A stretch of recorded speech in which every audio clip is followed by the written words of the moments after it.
Au menu, un circuit digne de Mario Kart, des traces de rouille sur le Cybertruck, les boutons physiques vont revenir dans les habitacles, la Fiat Panda devient Pandina et le salon du 2 roues a ouvert ses portes. Automoto Express, c'est parti!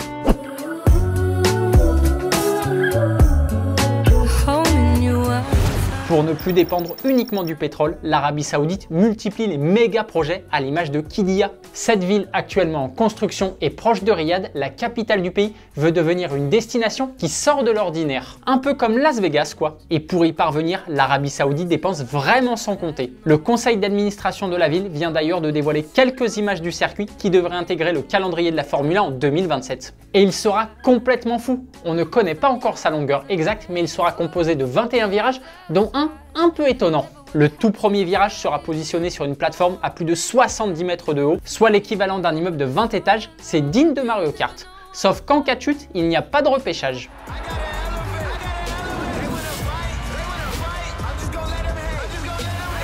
Pour voir la course, les spectateurs pourront profiter des tribunes, mais aussi des attractions, des rooftops et des points de vue créés artificiellement. Ce Grand Prix devrait remplacer celui de Jeddah, mais l'Arabie Saoudite a déclaré vouloir organiser les deux courses chaque année. En plus d'un circuit et d'un parc d'attractions déjà en construction, la ville de Qiddiya devrait proposer un immense complexe dédié à l'e-sport et un stade ultra moderne. On peut parler de projets ambitieux.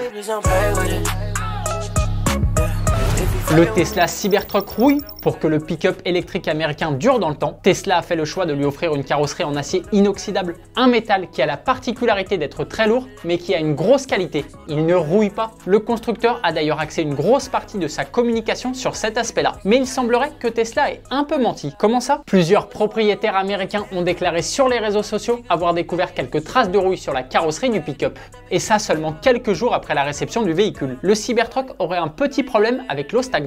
Après, ce n'est que de la rouille de surface et non perforante, la carrosserie ne va donc pas se décomposer et puis cela n'a aucune incidence sur la conduite. Depuis que ces défauts ont été remontés, Tesla affirme désormais que c'est normal et qu'il faudrait entretenir sa carrosserie avec des produits spéciaux pour éviter ça. Mais ça reste un peu problématique de voir des traces de rouille sur une voiture neuve, surtout quand elle coûte entre 52 000 et 88 000 euros.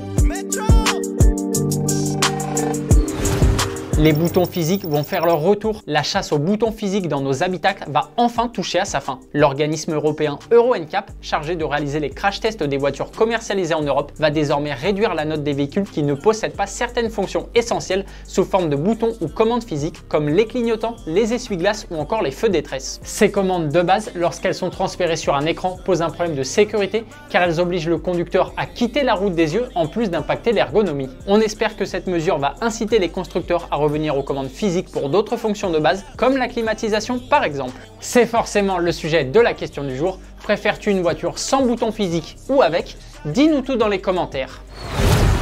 La Fiat Panda devient Pandina. La Fiat Panda est immortelle. Le constructeur italien vient de présenter la Pandina, une série spéciale améliorée de la Panda de 3e génération présentée en 2012 et qui doit être produite jusqu'en 2027. Lorsqu'elle quittera la production, la Panda 3 aura eu une carrière longue de 15 ans. Cette Pandina sera produite en parallèle de la future nouvelle Panda attendue pour le mois de juillet. Pour tenter de rester à jour, la Pandina se dote d'un nouveau système multimédia et de nouvelles aides à la conduite. La citadine italienne sera commercialisée dès cet été. Les portes du salon du 2 roues de Lyon ont ouvert ce matin à 9 h et elles resteront ouvertes jusqu'à dimanche 18 h. Et une fois encore, les organisateurs ont vu les choses en grand. De très nombreux constructeurs ont répondu présent à l'image de BMW Motorrad, Ducati, Kawasaki, KTM et j'en passe. Les visiteurs peuvent aussi observer les véhicules de Peugeot Motocycle et les créations du constructeur français Murtas qui présente ses scooters électriques et son trail de 125 cm3 lui aussi électrique. En plus des nouveautés, le public peut profiter d'une multitude d'expositions. La Yamaha Ténéré qui fête cette année ses 40 ans est d'ailleurs l'une des stars du salon, comme les dragsters et les prototypes qui ont été engagés au Dakar. Le salon du 2 roues, c'est aussi l'occasion d'assister à des ventes aux enchères. Cette année, plus de 300 motos seront proposées. C'est le moment de revenir sur la question d'hier. On te demandait ton avis sur la nouvelle Dodge Charger Daytona. Et si dans l'ensemble vous aimez bien son look, vous regrettez tous l'absence du V8. Comme tu le dis si bien Narwars, une muscle car sans V8 n'est pas une muscle car. Automoto Express c'est malheureusement déjà fini. À demain pour un nouvel épisode. Bonne soirée, allez ciao.